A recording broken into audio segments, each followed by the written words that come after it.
Hello friends, Hindi साहित्य वाला के ऑनलाइन प्लेटफॉर्म पे आप लोगों का स्वागत है। आज हम लोग चर्चा करेंगे ऋग्वैदिक धर्म के ऊपर। आज का हमारा टॉपिक ऋग्वैदिक धर्म।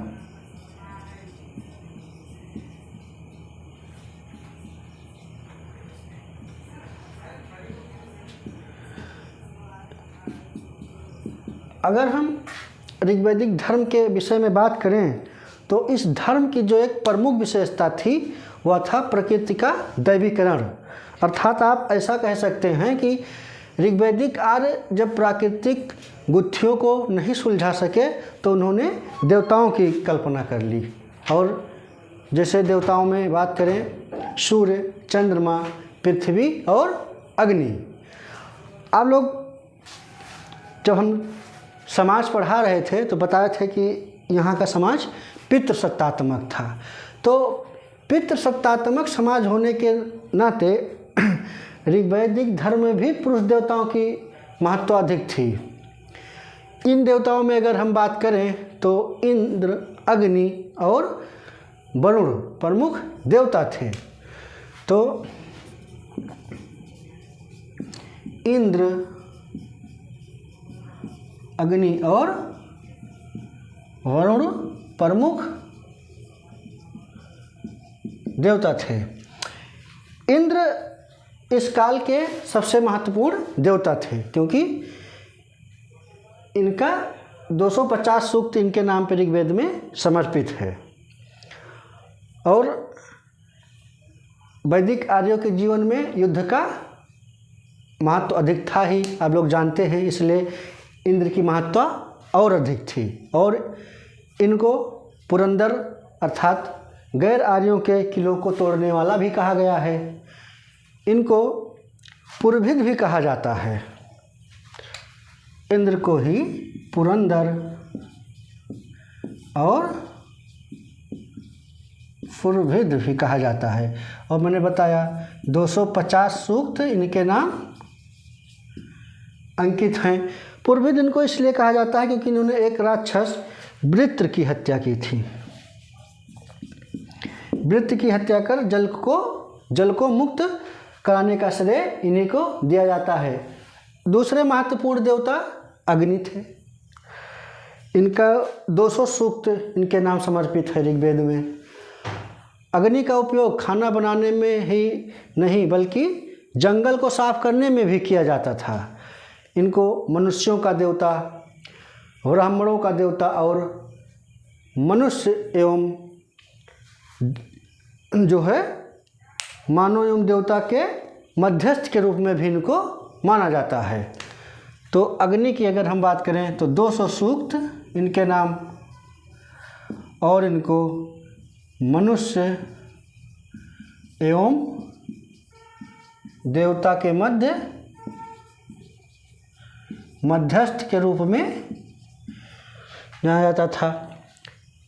ये अग्नि जो है इनकी महत्व घर घर में थी क्योंकि घर घर में अग्नि प्रज्वलित की जाती थी।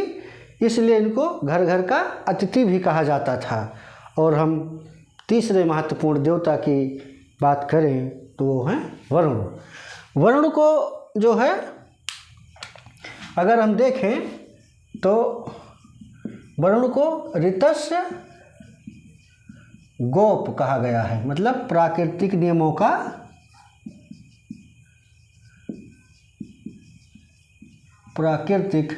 का रक्षक। तो तीसरे महत्वपूर्ण देवता वरुण थे। अगर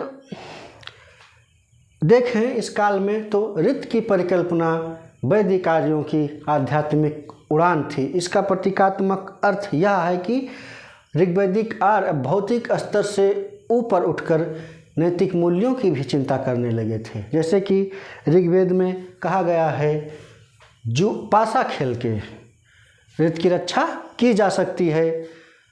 तो इसका अर्थ अगर हम इस प्रकार देखें कि हाथ खुला छोड़ने से या अपरिग्रह के माध्यम से समाज में शांति और स्थायित्व लाया जा सकता है। ऋग्वेद में देवताओं के साथ साथ देवियों का भी महत्वपूर्ण स्थान था। यहाँ की प्रमुख देवियों में उषा, अदिति, निशा, रात्रि, अरुणिनी प्रमुख देवियाँ हैं। हालांकि इनका स्थान देवताओं से नीचे था। जैसे कि एक जगह हमको वर्णन मिलता है कि विपाशा नदी के किनारे इंद्र ने जो है उषा के रथ के पहियों को चूर कर दिया था। तो जो है प्रमुख देवियाँ उषा, रात्रि, निशा, अदिति और अरुणिनी इस काल की प्रमुख देवियाँ थी। हालांकि इनका स्थान देवताओं से नीचे रखा गया था। इस काल में हमको बहुदेववाद की भी परिकल्पना मिलती है, या बहुदेववाद की भी प्रवृत्ति थी।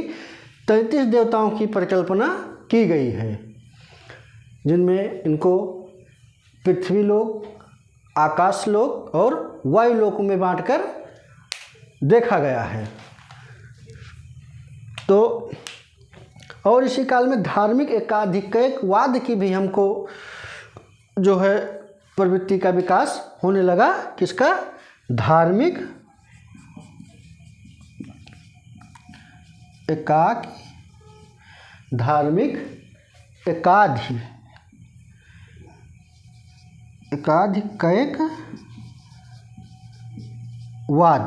की प्रवृत्ति का विकास होने लगा।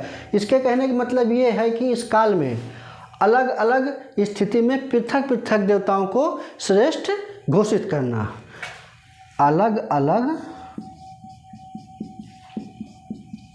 स्थिति में पृथक पृथक देवताओं को घोषित करना।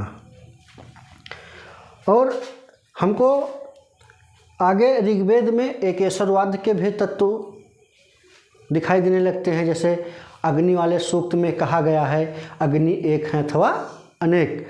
और इस काल में धर्म का स्वरूप जो था इहलौकिक और मानवतावादी था, क्योंकि अर्थात या इस प्रकार कह सकते हैं कि अर्थात इस काल में प्रजापुत्र एवं धन की भी कामना की जाने लगी, लेकिन अभी मोक्ष की कामना नहीं की जाती थी। और इस काल में उपासना पद्धति के रूप में प्रार्थना और यज्ञ का प्रचलन था। उपासना पद्धति के रूप